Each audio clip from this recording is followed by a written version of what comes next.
Hello, this is the Torg Eternity Delphi Council Debriefings, where the storm has a name. We are your hosts, Leamon and Jay, and today we will continue talking about the beta clearance GM primer. But before we get into that, we have an email from T. So we do encourage you to email us at torgdcd@gmail.com. You can send us your emails. We will answer any questions you have to the best of our ability, as well as if you comment, we'll comment back. So this is a pretty short email, but it states, "Hi guys, haven't mailed in a while, but still avidly listening and very much enjoying the podcast. Currently playing through the God Box, and I will say spoilers, so we might just skip ahead if you don't want to know about the adventure of the God Box." It says, "And looking at the map of Maritika, the Abominary Temple in the north. I can't seem to find any info on what it is or who or what the Abominari are. As ever, any help greatly appreciated, T." So T, thank you for the email. And what he's talking about is in the God Box, when you get to the nice color map that they have on page 32 of Maritika, up at the northwest is the Abominary Temple. And I will say, when I did this, I saw the Ohibi Temple, which is where you're supposed to go, and I guess I just saw Temple and Temple, and that's where I had my player characters go to finish the act, because Ohibi is a village. But you're right, in the God Box, there is no description of that, and one of the reasons is this map is a color reproduction of the map in Classic Torg's The Land Below. So the Land Below has a chapter for Maritika in it. It's about 33, 34 pages, and there they actually briefly describe the Abominari Temple. And if you wish to go like on Drive-Thru RPG and purchase the PDF or find the book secondhand, you're welcome to do that. But since it's an extremely short entry, I figured I would just read it to let you know the information. So the Abominari Temple is in the northwestern portion of Maritika and presents some interesting questions regarding Maritika. It's hidden deep in the uninhabited jungles of the north and only a few kilometers from Maritika's wall. It is obviously the product of the Law of Wonders, with a trio of floating obelisks which revolve around a central point once every 16 Earth hours. The obelisks float about 2 meters off the ground and are made of a shiny black and very hard stone. They give toughness, but it's classic Torg toughness, which would be different. They are about 4 meters high and are covered with carved runes. Apparently, growing out of the bottom of each obelisk are several long roots at the base of the obelisk. They seem almost to be made of stone, but the ends are flexible and definitely plant-like. And then it talks about a creature living nearby. So that is pretty much all that is known about the Abominari Temple. But as I said, the Land Below Classic Torg book does get into various other places of Maritika that if you wanted to use that as a supplement to your God Box, I would say that would be a perfectly fine thing to do. Jay, did you have any other ideas on the Abominari or anything? I mean, I never ran Godbox, so this was kind of my first time really countering it. And then looking into it, it seems that this has been a question people have had for a long time. Ah, What okay. is the Abominary Temple? Because it doesn't explain anything in the actual Land Below book, and it wasn't in any Infiniverse update except for as part of a quiz.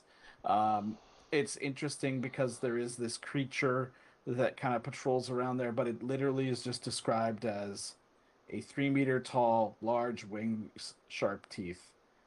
That's it.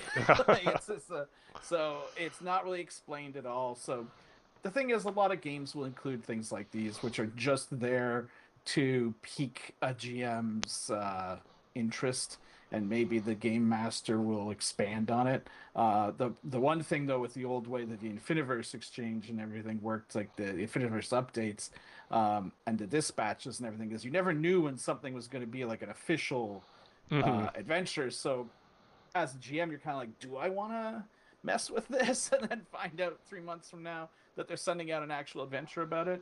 But now in Torg Eternity with the whole like everyone's Cosm versus their own, it's less of an issue. Hmm. But it's a neat thing, just Law of Wonders, and probably would actually be more interesting in Torg Eternity, given what's going on with all the wonders. It's a bit different than it was in classic Torg. Like they Right. weren't necessarily being saved pocket dimension things. So Hmm. this could lead to anywhere. Who knows? Yeah, I think that's, even though it's short, is a interesting description that a game master could flesh out and turn into an act or even a full adventure, depending. Yep.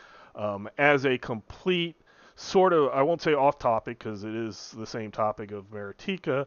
One of the things I would like to do at some point in the future would be to come out with some type of source book for Maritika as its own thing, similar to It's how the Land Below was. I think yeah. it's a really cool wonder. It's a huge wonder in itself, and fleshing it out more than either the God Box or the old Land Below, which also talked about other areas of the Land Below, and just focusing on Maritika would be kind of cool. And then maybe the Abominari Temple might get more defined or not, depending. So Leave it don't as a don't mystery. don't hold your breath, please, because It's a lot I to go through first. yes, we have a lot of things and projects before that, but that would be like a pet project of mine that I would like to do because in classic Torg greatly preferred Land Below over Living Land, and that was one thing that I was happy with Torg Eternity was the Living Land kind of took a lot of the cool things from Land Below and made itself cool because Yeah. of it, and even as you said, made it even better. So thank you, T, for the email, and we will move into part two for the beta clearance GM primer, and we're going through.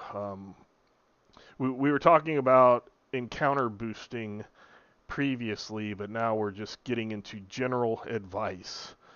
Um, so one of the things on general advice kind of shocked me when I reread this, because I went through both the GM primer and the player primer when they first came out, which was around Living Land time, and then really didn't look at it other than like perks and things like the extra requisition stuff. Didn't really read a lot of it, but now having played the game for a very very long time, and knowing the rules and being a line developer, I get to this disconnection part, and it says a disconnected Storm Knight is extremely vulnerable. Go ahead and exploit that weakness, especially if the players are complaining that things are too easy.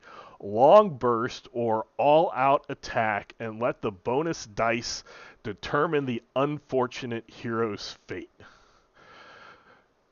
It does give a little thing of, conversely, if the players are new or having a tough time, look for excuses to prioritize a connected Storm Knight or prompt the team to make choices to protect their vulnerable member. So, Jay, what are your thoughts on this? Hey, if a guy's disconnected, focus fire, spend some possibilities, do some Yeah, I all out mean, attacks. sounds like a good idea. So you got to remember, I come from playing a lot of Cyberpunk and Hackmaster, so hitting a character while they're down is not uh, against my wheelhouse. I would normally do that. So in Hackmaster, they would even say, like, in D&D, if a monster hits you and you're in the negatives and you're bleeding out and everything, they usually go and they move on to someone else, and Hmm. that lets someone come by and stabilize or heal you. But in Hackmaster, like, no, just they keep until you're dead, right? So, and that could kind of shock people. So this is a much less hardcore version of that, Right. because the thing is, as it mentions, the assumption here is that they're having an easy time of it, and that is, we've discussed this a lot in the past. Hmm. It's a very player friendly game. It's very hard to actually get defeated, let alone killed. Right. So it's kind of like you might as well as go for it. And the thing is, players will always, nothing puts the fear in players like not having possibilities to spend. So as soon as they're disconnected, their like bravado really changes. But realistically, depending on when it happens, they might still have a bunch of cards available, and other players might still have a lot of other abilities and things. And the odds of them like just outright getting killed are pretty low, though not impossible. And then depending on what reality you're in, you might have an up on defeat test, or you might have Cosm cards that let you come back anyway. Hmm. So it's not that big a deal. So it could be a very dramatic thing to suddenly hit them, but it does take a little bit of knowledge. Like, okay, if you know they're very vulnerable and only have one wound, and they look like they're about to cry, maybe don't hit them. But so it's also knowing your players. But some players love a challenge. Some players definitely do not love a challenge. So you just got to know your group. But yeah, the funny thing is, when I read that, I was like, "Yep." um, what made me like, I don't want to say second guess, but like stuck with me is, and I've talked about it before, is some, not all, some of my players love the martyr card because they like Hmm. making new characters, and they would be ones that even in a game that doesn't come back, at your group XP, they would still just make characters on the side because they're altaholics, as we call them. But other than that, the main reasons and the main times that I can remember a character dying, as we talked about in our character death episode, Yeah. is disconnection. And like the guy had already got wounded, and I didn't realize that. And then all of a sudden, yeah, let's focus fire. Oops. Okay, you're in Aurorish, now you're a ghost of your previous character, or something like that, or You can vampire always or just offer them something. doomed, right? So Yeah, doomed. um, so I absolutely agree with Jay. Know your group, know your players. That's one of the main keys to knowing if attacking those player characters when they're disconnected, what type of reaction. So going along with that, we'll move to the next thing, which I can already kind of see where you might be going, is with targeting, which it states it's a golden rule for targeting with opponents is spread the love. So in a lot of games, game masters, to either be fair or not seem like they're picking on a certain player character, they are going to quote unquote spread the love, meaning they're going to attack everybody equally. If there's 5 bad guys and 5 storm knights, they're going to, each bad guy is going to attack one storm knight, or if there's more, then they might attack the tank who's meant for it. Um, but here there's the thing that if anyone actively in the fray should have something target them each round, it's talking about that. So let's go back to that disconnection one. What are your thoughts on focus fire? Because the players, they always do it. They right. ignore the minions to hit the big bad guy. They focus fire on anybody that they might see as being a heavy damage dealer, whether that's a magic user or somebody who can buff or heal, the healers, and this is in a lot of games where the players will absolutely focus fire Oh yeah, yeah. because if they can get one guy down, then that's one less person fighting them, and then they switch to the next person and the next person and the next person. So, what are your thoughts in Torg Eternity specifically about targeting? Focus fire, spread the love, try to play it depending on It the depends. villains. Yeah, it depends on the threats. If the- like if it's just a bunch of shock troopers, probably spread it. But here's the thing about spread the love: the math makes that a poor choice.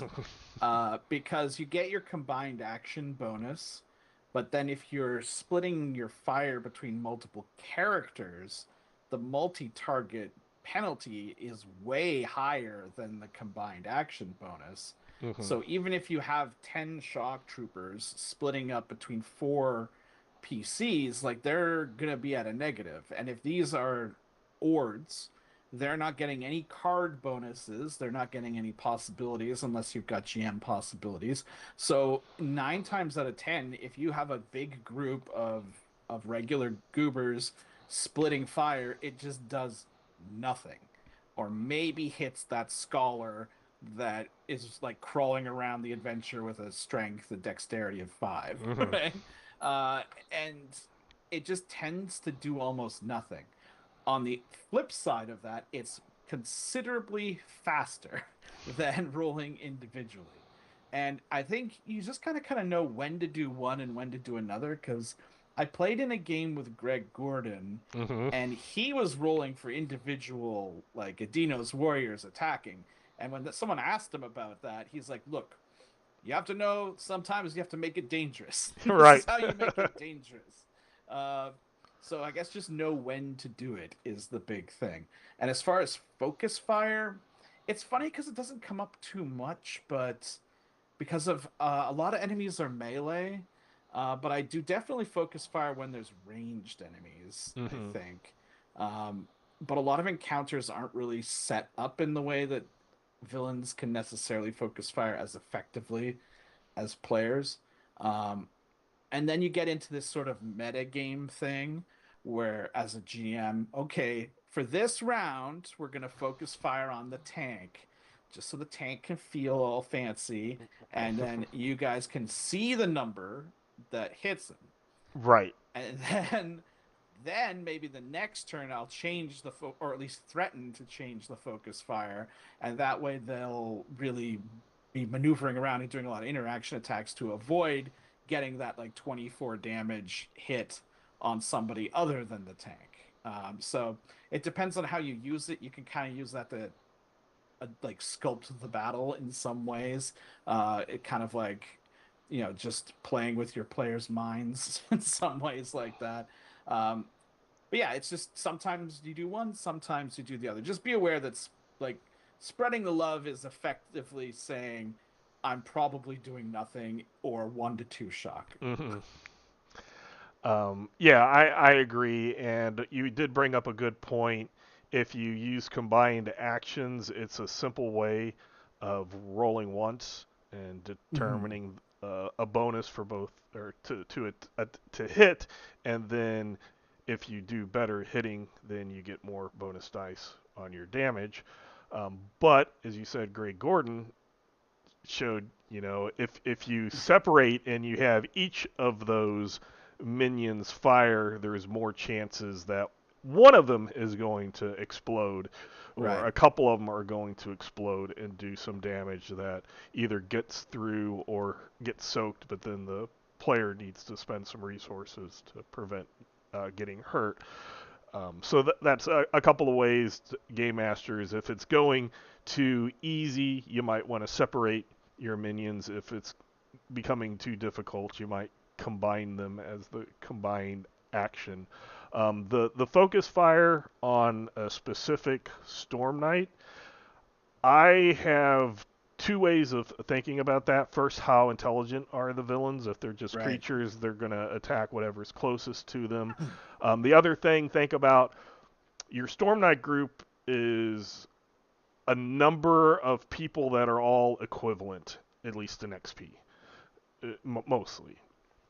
So in the way official Torg is, if one person has 50 XP, the whole group has 50 XP.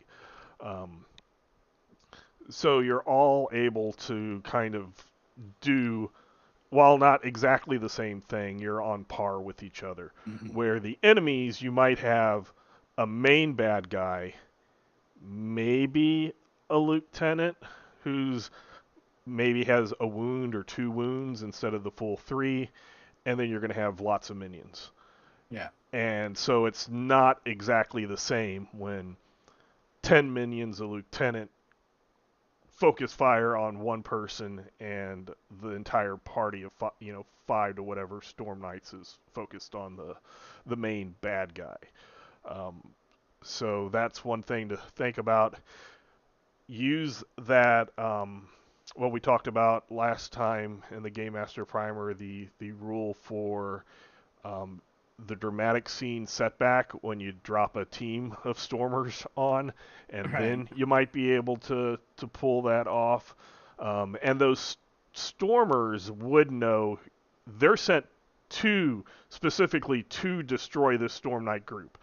So just as Storm Knights get briefed before a meeting on what they are, Yeah, they know what think you're of doing. those stormers having been briefed on, okay, this guy's a big tank, so take him out last because he's going to be hard. Aim for this squishy guy and this, healer, and this guy loves to buff, so, get rid of those, people first.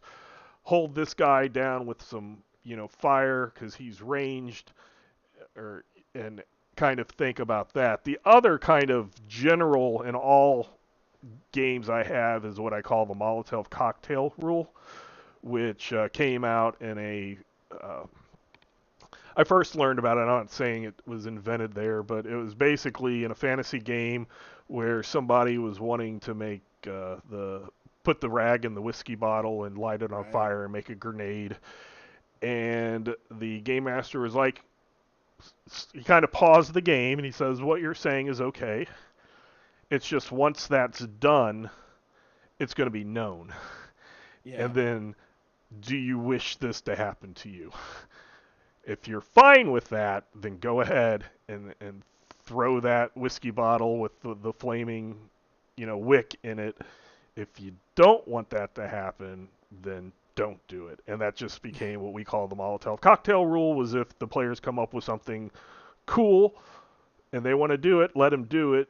Just they But it's need on to the table know now. that it's something that is going to get out there, whether by word of mouth or looking at the evidence of what had happened, etc. That's going to be figured out and then done to the player characters at some point. Um, so There's also a thing in the targeting section where it mentions something that is extremely basic Torg Combat 101, but it's probably worth mentioning is that even if you are doing combined actions, you still sometimes might want to break things up so you can have one group do an interaction attack mm-hmm, and then have a separate group attack after you've made whoever you're going to target vulnerable. right. Because you can't do both. I mean, you can do both at the same time, but it won't apply the vulnerable until after the whole action is done. So Mm-hmm, you wouldn't get the bonus from it right away. right. So, and I've seen game masters do that where they'll have a couple of groups. Yeah. The first one does their action to get those vulnerables, and then the second group comes in and does their action and gets the benefit of those vulnerables. So that's something that players do all the time, and the villains should be able to do as well. Then let's get into mobs.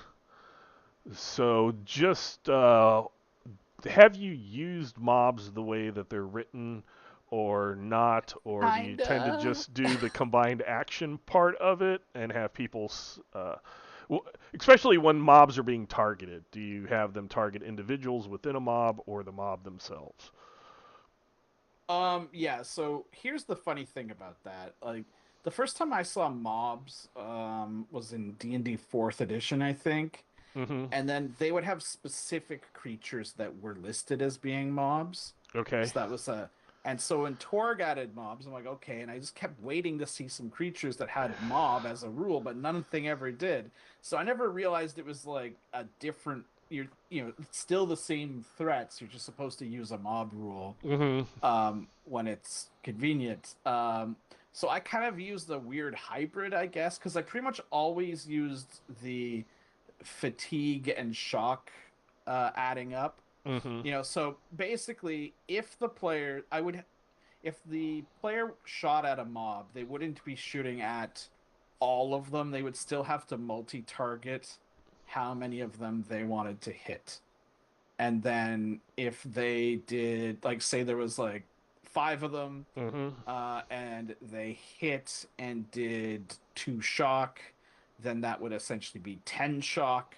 So if they only had six shock, then that would just get rid of one of them instead of putting two shock on each of them. Right. But if they did one wound, two shock, that would do one wound to each of them. So if they were dashes, Mm-hmm. it would just kill them all, right? Which is essentially what the mob rule is, but they would still the multi-targeting, like they would still have to do it. I think that actually is what the rule is. I've always been kind of confused looking at it, to be honest, but that's sort of how I always ran it. But it wasn't a single contained mob, it was a more Mm-hmm. fluid kind of thing.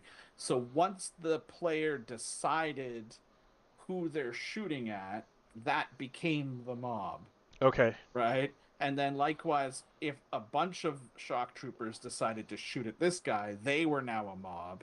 But if these shock troopers over here were doing an interaction attack, they were a different mob. Okay. It wasn't just one mob of shock troopers. I don't know how that flies in the official rules, but that's how I've always run it. Yeah, I will say when I first read the mobs rule, it completely confused me. I actually had to like have little tokens and put them in on the table and kind of go step by step how it works. And that just made me do a hybrid as well, where I usually most of the time, not always, would use the combined actions. Okay, these five mobs are together.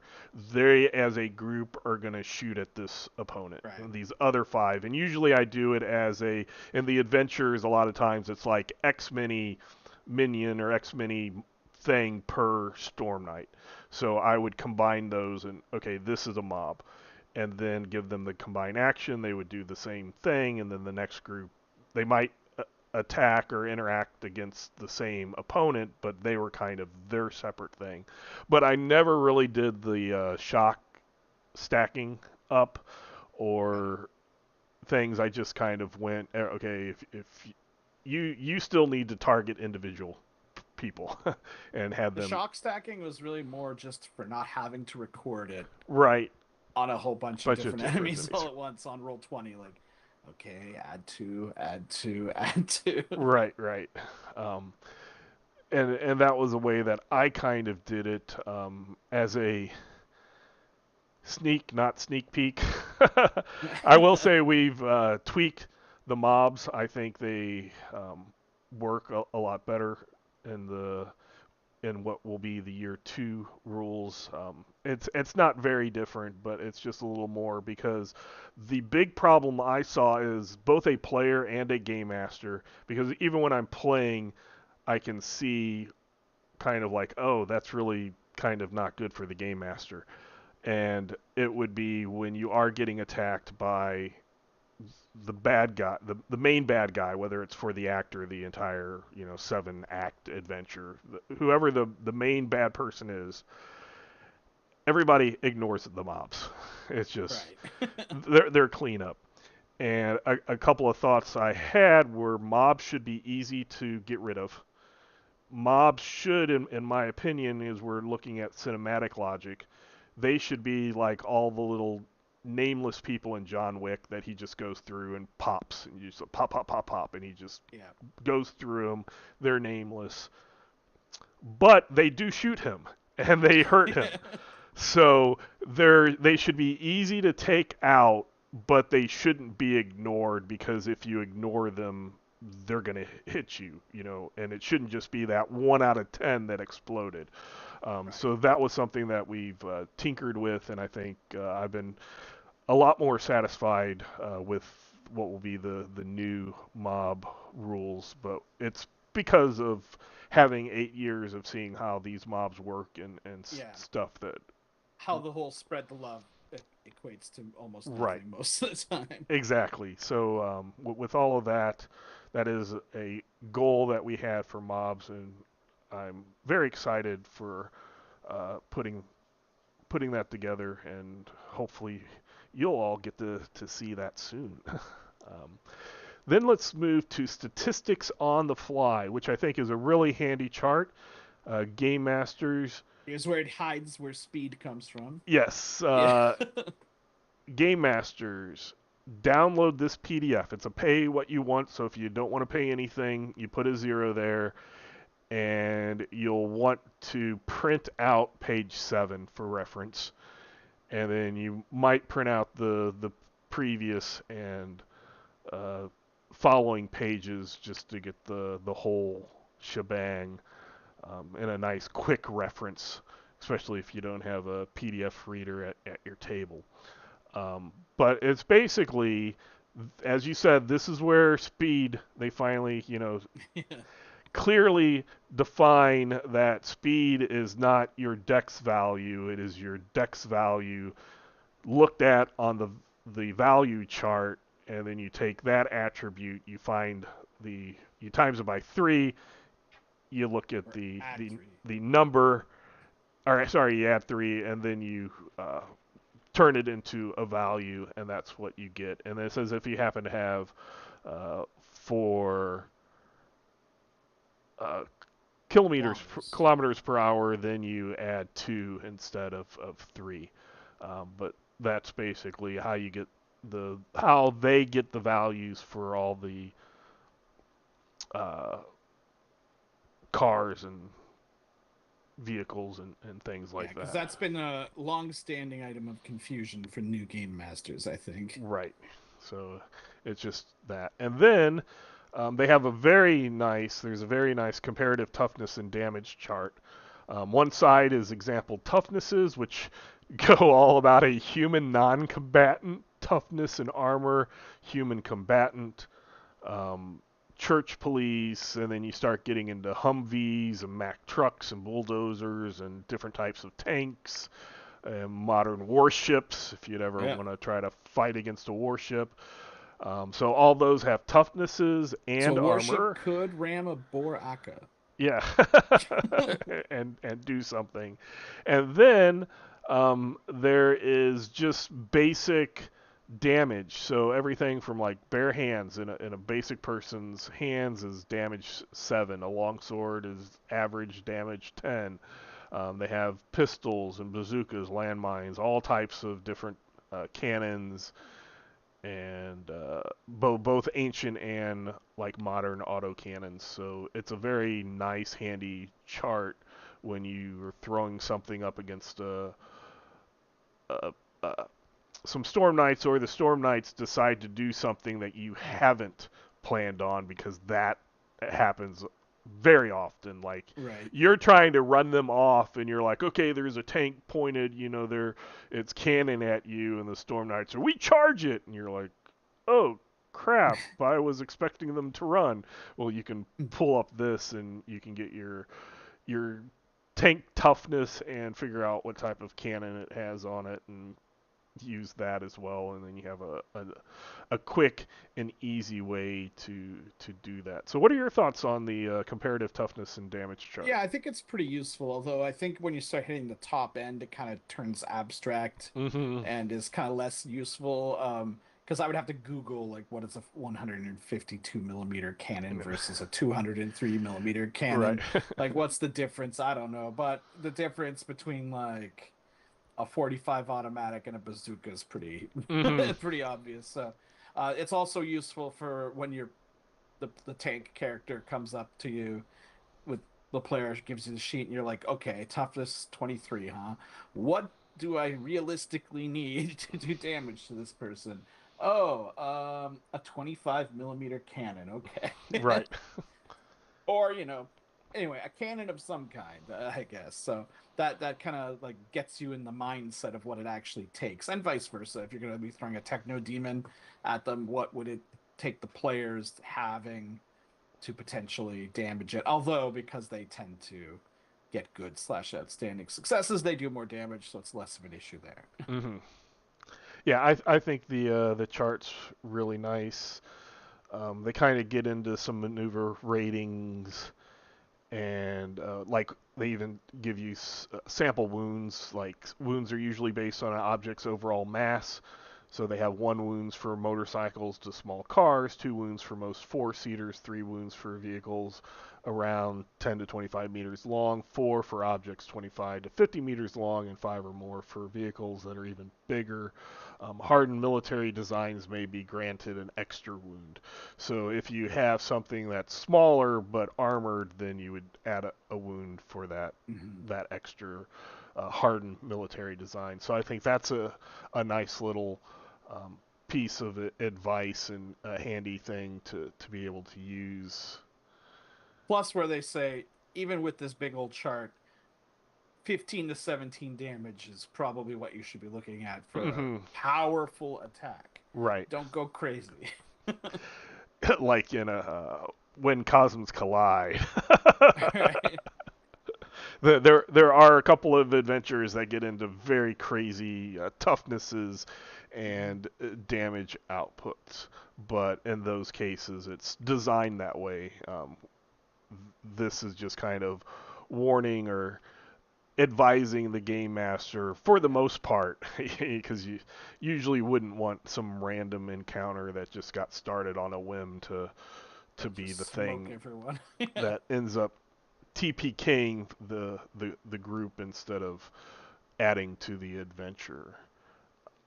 So the next thing I also find very helpful because it's a question that gets asked a lot, which are skill ratings, which they say here are some few useful ranges for skill values.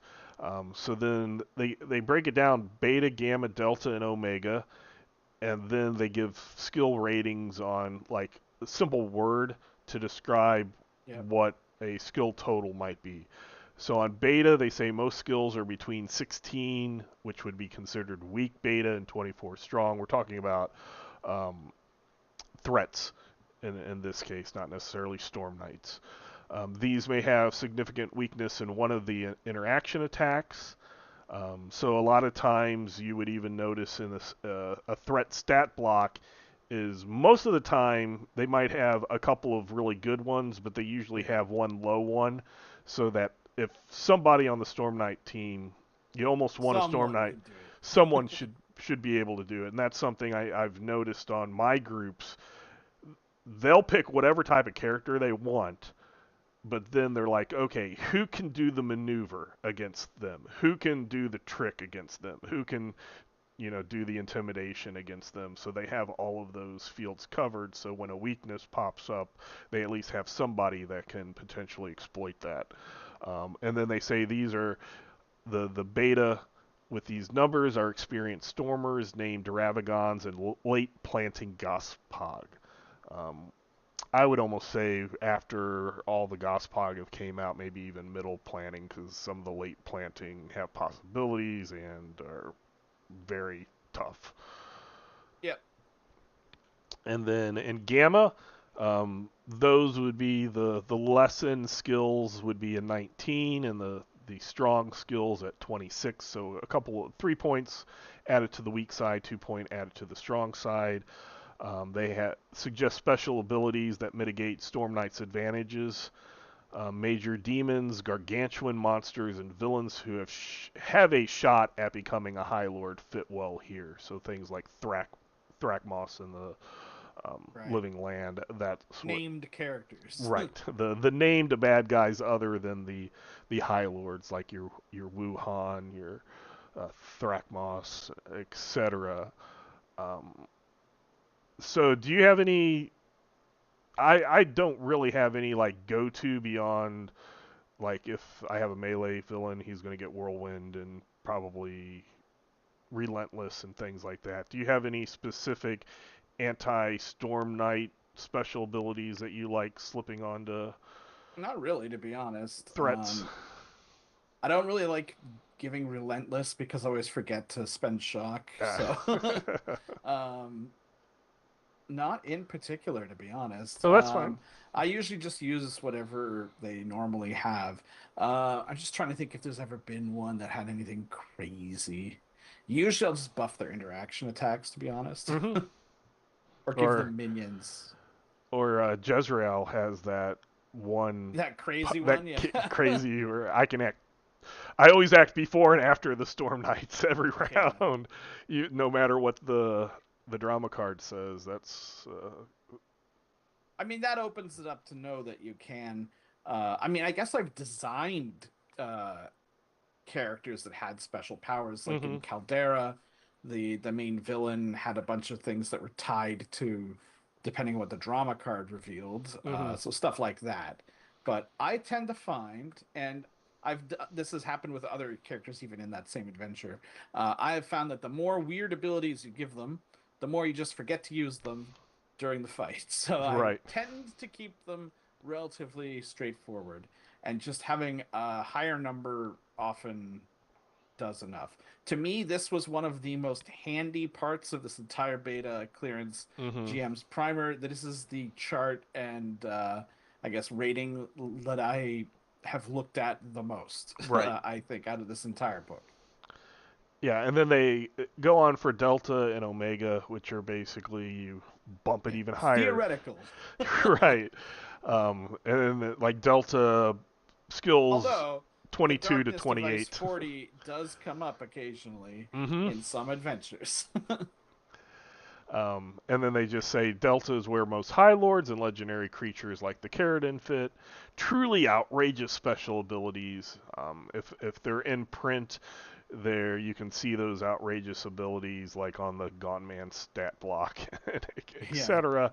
Omega is the 25 through 40, and it says this is for darkness devices themselves. Beware. But as you were talking about, the next chart is extremely useful, which is rough competence level and then what the skill total is. So what your attribute plus your adds, that's your skill total. If you want a poor skill total, give them a 6. If you want a competent, that's an 8. That's going to be your shock troopers and your base, Edenos, your church police, whatever fills that fills that role are going to be 8s. You want them a little skilled, you'll bump them up to a 10. Elites are at 12. A renowned master at 14. Top tier 16. World champion 18. And supernaturally gifted 20. So I think that's a very handy chart. Yeah. And I think this is one of the key things, and this is done in a lot of other games hmm too, especially Cyberpunk. But there's you do not need to make threats as characters. Right. They don't need to be put together by any kind of, mechanical. Oh, this many points to do this, spending XP. That's kind of a waste on threats. All you need is their toughness, how much damage they do, and you get that from the comparative toughness and damage chart.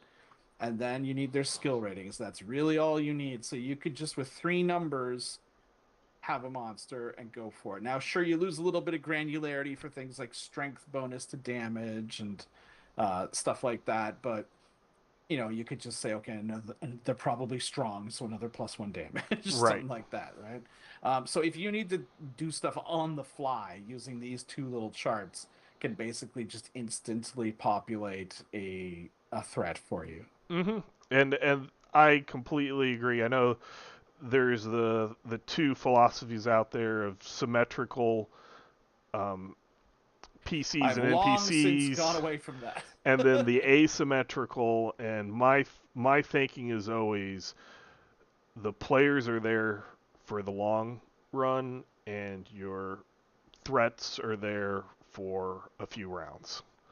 Yeah. So you Exactly. You think about a threat and you go, okay, they're going up against the Storm Knights who have these. I want it to be skilled, or I want this guy to be an elite. And then now you have a number to go with. You grab a toughness, you grab some damage, you throw some wounds on, and you're pretty much ready to go. If players need to just, if you don't have a mind and they're mind controlling you, well, then you just kind of think and you look at the skill Yeah. ratings. Okay, what would their willpower be? Is this a person who's I buffed up to be a big tank guy that I don't think is very smart or willful? Okay, I'll give him a poor mind or at least competent because he's survived some I mean, stuff. an 8 to 10 is usually a fair Right. So fair thing. it's not something that I think any game master should stress about, because we all, every once in a while, will make a mistake. We'll make something a Yeah. little too easy or a little too hard, or way easy or way hard. But as you play, you'll kind of get where these numbers are, and you'll have seen so many threats in the threat blocks that all kind of have the same main Yeah. attribute number. I've been running a side D&D 3.5 game for some of my friends that forced me to do it. And to populate the sheets on Roll20, you pretty much have to like enter in the the full stats of the monster. Mm-hmm. And if you recall, third edition D&D was very much like, okay, it's got to be built exactly like a PC, Right. and you have to go from the ground up, and there was a lot of like minutia. And in high school and university, this was great for me. Like I loved it. But now I don't got time for that. Mm-hmm. And the thing to remember is that threats are not characters. Right. They are bundles of difficulty numbers for the characters. So they don't need to be made in such an exacting way because I'll spend 10 minutes entering the data, just copying it from an Mm-hmm. adventure, not even making it up myself. 10 minutes, then double checking, make sure it all works, and then the monster just gets killed in one round anyway. Right. And it's like, what a waste of time. Now, granted, I eventually stopped even just entering them into the system and would just roll the dice like normal, and it Mm-hmm. was much quicker. But it just goes to show I was basically doing that same thing, not treating it like a character, just treating it like it's two hit bonus, it's damage, and it's saving throws and hit points, and that's it. So once you do that, life becomes a lot easier. Right. And you can describe it however you want. And I'm a Mm-hmm. big proponent also for reskinning, where you Oh take yeah, a stat block and you just change the fluff of what it looks like yeah, and what it does. But if that stat block looks good, I'm going to use it. yeah. This may have been a wolf, but now it's a tiger. Mm-hmm. Like that kind of thing. Yep. So, having gone through that, there is kind of a last section that we won't go over, but we'll tell you why we won't go over it. Is the year one overview, which goes through Core Earth, Isle, Cyber Papacy, Nile, Empire, Aurorish, and Pan Pacifica, and Tharkold, which is because, and you'll notice Living Land was left out because Yeah. this came along when people were wanting to know what was going on in the rest of the world. Because when the core rules came out, it was 90 days, and Living Land came out, it was a year. And then people were like, what's going on in the rest of the world for a year? And we have beta characters. So that's why these beta clearance primers came out. So for this was just a hey, Game Masters, here's what we're thinking about doing, and use this until the various source books come out. And some of them are relatively the same, but if you look at some of these, they've been very different, um, and ended up somewhat different. So it's just kind of certain ones worked, certain ones got changed along the way. So it's all pretty much has been uh, superseded by the actual source books themselves. Yeah. But in that early time, there's a lot of people clamoring for what's going on in Orosh. Who Right, knows? You'll have right. to wait until the last at that time the last book to come out. It's Yep. like, oh. So hopefully you got some good information to think about as a game master for your how to work with beta clearance and above Storm Knights, and in general some To be honest, this tips and is not really stuff. beta specific info. This is all Hmm. just good in general. Yes, yeah. There's a few things like if it's beta, it's within this range, but otherwise, Yeah. a lot of it is just good info, or the specific things like the game master possibilities and the gamma dropping stormers Yeah. on the party. But otherwise, yeah, a lot of this is just kind of good general advice for game mastering. Again, go to Drive Through RPG. You can look for the beta clearance GM primer and the beta clearance player primer, and download that to get yourself some stuff that you might not see in other places. Having said that, we do thank you for listening. You can email us at torgdcd@gmail.com. We'll answer any questions you have to the best of our ability. We'll comment on your comment. But until next time, we hope you have fun in your own Cosmverse. Bye.